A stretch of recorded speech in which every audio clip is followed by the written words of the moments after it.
जयप्रकाश अपनी पत्नी रेखा और बेटी सुमन के साथ रहता था। जयप्रकाश का गांव में बहुत सम्मान था। सब गांव वाले उसकी बात मानते थे। उसके सामने बोलने की किसी की हिम्मत नहीं होती थी। एक दिन रेखा अपनी बेटी सुमन से कहती है, बेटी तू शादी क्यों नहीं करना चाहती है? तेरे पिताजी तेरे लिए कितना परेशान रहते हैं और एक तू है जो शादी करने के लिए तैयार ही नहीं है। आखिर क्या वजह है इसकी? माँ, अगर तुम इतना कह रही हो तो मैं शादी कर लूंगी, लेकिन मेरी एक शर्त है। मैं शादी उसी लड़के से करूंगी जो मेरी हर बात मानेगा। अगर ऐसा कोई लड़का है तो मैं उससे खुशी खुशी शादी कर लूंगी। अब ऐसा लड़का मैं कहाँ से ढूंढ कर लाऊं तेरे लिए? मेरी बेटी, एक बात हमेशा ध्यान रखना, पत्नी को पति की हर बात माननी चाहिए। और एक तू है, उल्टा रिवाज चला रही है। कोई सुनेगा तो क्या कहेगा कि पत्नी पति पर हुक्म साधती है और पति चुपचाप उसकी बात मान लेता है। देखो माँ, अगर तुम मेरी शर्त नहीं मानोगी तो मैं कभी शादी नहीं करूँगी, चाहे कुछ भी हो जाए। किसी तरह ये बात गांव के जमींदार के आलसी बेटे के कानों तक पहुंच गई। ये बात सुनकर उसे बड़ा आश्चर्य हुआ। उसने सोचा, ये कैसी अजीब शर्त है? मैं इस लड़की का घमंड चकनाचूर कर दूंगा। मैं भी आज कसम खाता हूँ, इसी लड़की से शादी करूंगा और कभी इसकी बात नहीं मानूंगा, चाहे जो भी हो जाए। अगले ही दिन कमलेश अपनी माता के पास गया और कहने लगा, माँ, मैं जयप्रकाश की बेटी सुमन से शादी करना चाहता हूँ। क्या हो गया है बेटा तुझे? क्यों मजाक करता है? कल तक तो तू शादी के नाम से मुंह बनाता था और आज एकदम शादी का ख्याल तेरे दिमाग में कहाँ से आ गया? चल मान ले, अगर हम तेरी शादी कर भी दे तो तू अभी कुछ करता धरता भी तो नहीं है। बीवी बच्चों का गुजारा कैसे करेगा? हम तेरा कब तक साथ दे सकते हैं? कभी न कभी तुझे कोई काम तो करना ही होगा। माँ, मैं अभी कुछ सुनना नहीं चाहता हूँ। मुझे बस शादी करनी है, वो भी जयप्रकाश की बेटी सुमन से। तुम पिताजी से बात करके जयप्रकाश के घर जाओ, उसकी बेटी का हाथ मांगने मेरे लिए। रुक्मणी अपने पति उदय भानु से कहती है, बेटा जवान हो गया है, तुम उसका विवाह कर दो, मुझे भी थोड़ी राहत मिल जाएगी। इतना बड़ा घर है, मुझसे इतना सारा काम नहीं हो पाता है। अरे भाग्यवान, तुम ये क्या कह रही हो? कमलेश तो कुछ करता धरता भी नहीं है, सारा दिन घर में यूं ही पड़ा रहता है। मैंने उससे कितनी बार कहा है कि खेतों पर जाओ, काम करो, मजदूरों के साथ मिलकर थोड़ी मेहनत वहनत कर लिया करो, लेकिन वो है कि सुनता ही नहीं। हमारे पास इतनी सारी जमीन है, अगर वो खेती का काम नहीं सीखेगा तो फिर जमीन पर खेती कैसे करेगा? अगर वो चाहता है कि उससे मेहनत नहीं होगी तो मेहनत मत कर, लेकिन खेतों पर जाकर मजदूरों को ही देख लिया करे। मजदूर सही से काम कर रहे हैं या नहीं कर रहे हैं, या समय ही पास कर रहे हैं। अब मैं अकेला कौन कौन सा काम देखूं? तुम सही कहते हो, लेकिन अभी वो नासमझ है। अगर हम इसका विवाह करा देंगे तो ये खुद ही काम करने की सोचेगा और इसका ये आलसीपन दूर हो जाएगा। कहे तो तुम बिल्कुल वैसे सही रही हो। तुम्हारी नजर में कोई लड़की है कमलेश के विवाह के लिए? हमारे गांव में जयप्रकाश जी रहते हैं, वो एक सम्मानित और अच्छे इंसान हैं। उनकी बेटी सुमन बहुत ही खूबसूरत और सुशील है। अच्छा, तुम जयप्रकाश की बेटी सुमन की बात कर रही हो? अरे जयप्रकाश तो बहुत ही अच्छा इंसान है, गांव के सभी लोग उसकी बहुत इज्जत करते हैं। हम कल ही जयप्रकाश के घर चलेंगे कमलेश के रिश्ते के लिए। तुम तैयारी शुरू कर दो। अगले दिन उदय भानु और उसकी पत्नी जयप्रकाश के घर पहुंच जाते हैं। अरे जमींदार साहब, कैसे आना हुआ? सब खैरियत तो है ना? हाँ जयप्रकाश जी, सब ठीक है। दरअसल हम यहाँ पर तुम्हारी बेटी सुमन का हाथ मांगने आए हैं, अपने बेटे कमलेश के लिए। हमें पता चला है कि सुमन बहुत ही शिक्षित और समझदार है। ये तो बहुत अच्छी बात है, आपने बिल्कुल सही किया जमींदार साहब। इससे हमारी दोस्ती रिश्तेदारी में बदल जाएगी। कुछ ही दिनों में सुमन और कमलेश का विवाह हो जाता है। शादी के 2-4 दिन के बाद कमलेश सुमन से कहता है, तूने अपनी माँ से कहा था ना कि तू उस लड़के से शादी करेगी जो तेरी हर बात मानेगा, लेकिन मैं कभी भी तेरी कोई बात नहीं मानूंगा। अब देखता हूँ तू कैसे मुझसे अपनी बात मनवाती है। कमलेश सुमन को बुरा भला कहने लगा, यहाँ तक कि मारपीट पर भी उतर आया। मैं आपकी पत्नी हूँ और आपसे ये आशा करती हूँ कि आप मुझे पूरा सम्मान दे। हमारे रिश्ते की मजबूती और खुशहाली के लिए बहुत जरूरी है कि आप मेरे प्रति आदर और समझदारी का रवैया अपनाएं।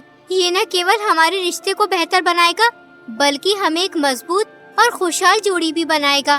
फिर भी अगर आप मेरे साथ मारपीट करना ही चाहते हैं तो मैं आपको ये अधिकार तब दूंगी जब आप खुद मेहनत करके पैसे कमा कर लाओगे अभी तो आप अपने पिता के धन पर ऐश कर रहे हो।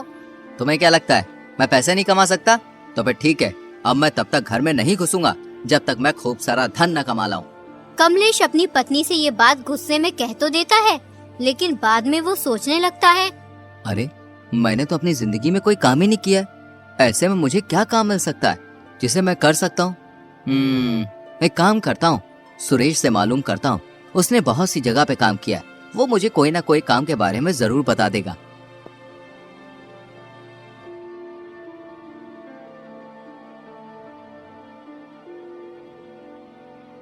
कमलेश सुरेश के घर पहुंच जाता है और सुरेश से कहता है, सुरेश, तुमने यार बहुत सी जगह पे काम किया है, मुझे भी कोई काम करना है। तुम्हारी नजर में कोई काम हो मेरे लिए तो मुझे बताओ। अरे कमलेश, कैसी बात कर रहा है यार, तू इतने बड़े जमींदार का बेटा है, तुझे क्या जरूरत है काम वाम करने की? अरे काम करने की जरूरत तो हम जैसे गरीब लोगों को है भाई। दरअसल सुरेश, मैंने किसी से शर्त लगाई है, उसका मानना है कि मैं खुद मेहनत से पैसे नहीं कमा सकता हूँ, इसलिए मैंने भी उससे कह दिया है कि मैं तुझे पैसे कमा के दिखाऊंगा। देखो भाई, हम तो मेहनत मजदूरी का काम करते हैं और मेहनत मजदूरी तुमने कभी की नहीं है, इसलिए तुमसे हो नहीं पाएगा। तुम कोई और काम देख लो जिसमें मेहनत कम हो और पैसे ज्यादा मिल जाए। इतना कहकर रमेश चला जाता है। कमलेश को रमेश की बात पर बहुत गुस्सा आता है, लेकिन वो कर भी क्या सकता था, इसलिए चुप रहता है।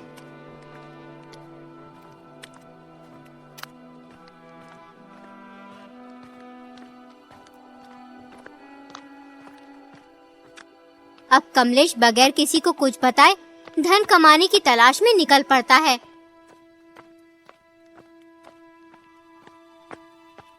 वो अपने गांव से करीब 20 किलोमीटर दूर एक अमीर सेठ के पास जाता है। उस सेठ का बहुत बड़ा चावलों का गोदाम होता है।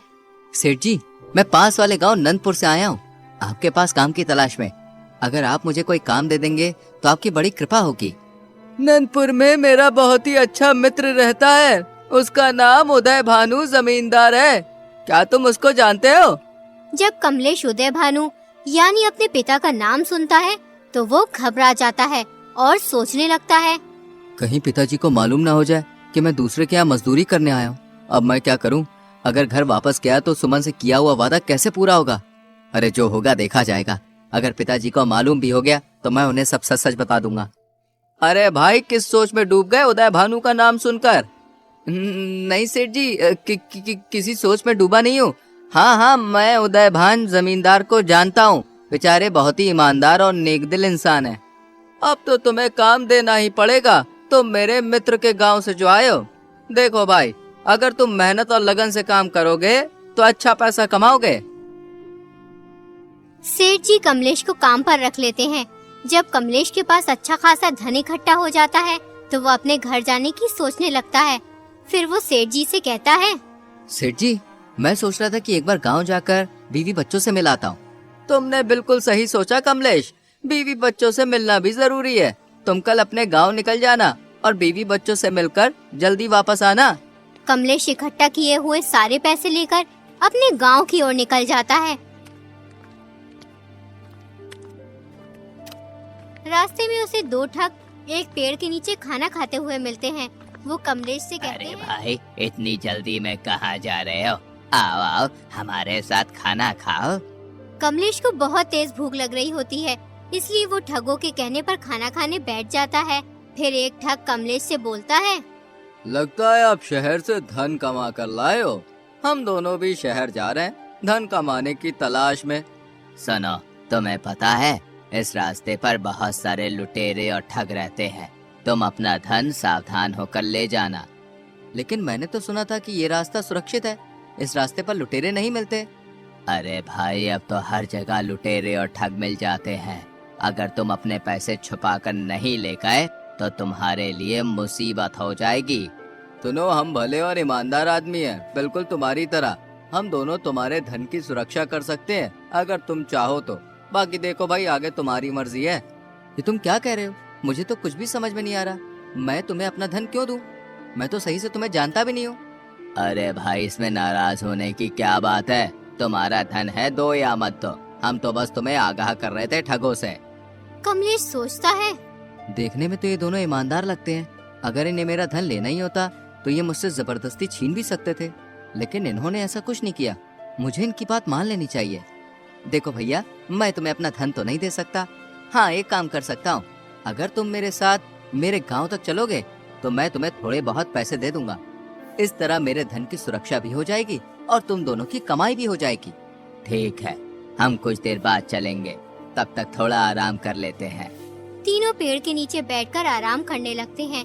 कुछ ही देर में कमलेश को नींद आ जाती है। दोनों ठग कमलेश का सारा धन चुरा कर ले जाते हैं। जब कमलेश की आँख खुलती है तो उसे वो दोनों ठग कहीं भी दिखाई नहीं देते। तो वो हड़बड़ाकर अपना धन देखता है तो उसे धन भी नहीं मिलता है। इसलिए कमलेश बहुत परेशान हो जाता है। धीरे धीरे रात होने लगती है। कमलेश को दूर उजाला दिखाई देता है। वहाँ एक बुढ़िया का घर था। कमलेश ने बुढ़िया से कहा, मैं शहर से धन कमा कर लाया था, रास्ते में मुझे 2 आदमियों ने ठग लिया। मैं बहुत थका हुआ हूँ, क्या आप मुझे अपने घर में ठहरने के लिए थोड़ी सी जगह दे सकती? बुढ़िया बहुत ही नेक दिल की औरत थी। उसकी कोई औलाद नहीं थी। उसने कमलेश को अपने घर में रुकने की आज्ञा दे दी। बुढ़िया एक छोटी सी चाय की दुकान चलाती थी, जिससे वो अपना गुजर बसर करती थी। कमलेश ने बुढ़िया की चाय की दुकान पर काम करना शुरू कर दिया। कुछ ही दिनों में बुढ़िया की चाय की दुकान काफी बड़ी हो गई। इससे खुश होकर उसने कमलेश को बहुत सारे पैसे दिए। बुढ़िया से पैसे लेकर कमलेश सोचने लगा, अब मेरे पास खूब पैसे हो गए और घर से निकले हुए भी बहुत दिन हो गए। अब मुझे घर चलना चाहिए। इस बार बहुत ही सावधानी से जाऊंगा और उसके बाद सुमन पर रौब दिखाऊंगा।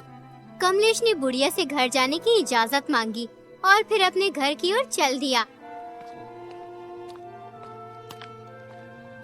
घर पहुंचकर कमलेश ने सारा धन जो कमाया था सुमन को दे दिया और फिर बोला, तुमने कहा था ना, जब मैं अपनी मेहनत से धन कमा के लाऊंगा तभी तुम्हारे साथ मारपीट कर सकता हूँ।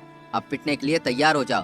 देखो, मैं तुम्हारे साथ मारपीट करना नहीं चाहता, लेकिन मुझे तुम्हारा घमंड तोड़ना है, इसलिए मुझे तुम्हारे साथ मारपीट करनी होगी। स्त्री को पीटना बहुत बड़ा पाप है। मैं तुम्हारी जीवन साथी हूँ। हम दोनों ने एक दूसरे के साथ जीवन बिताने की कसम खाई है।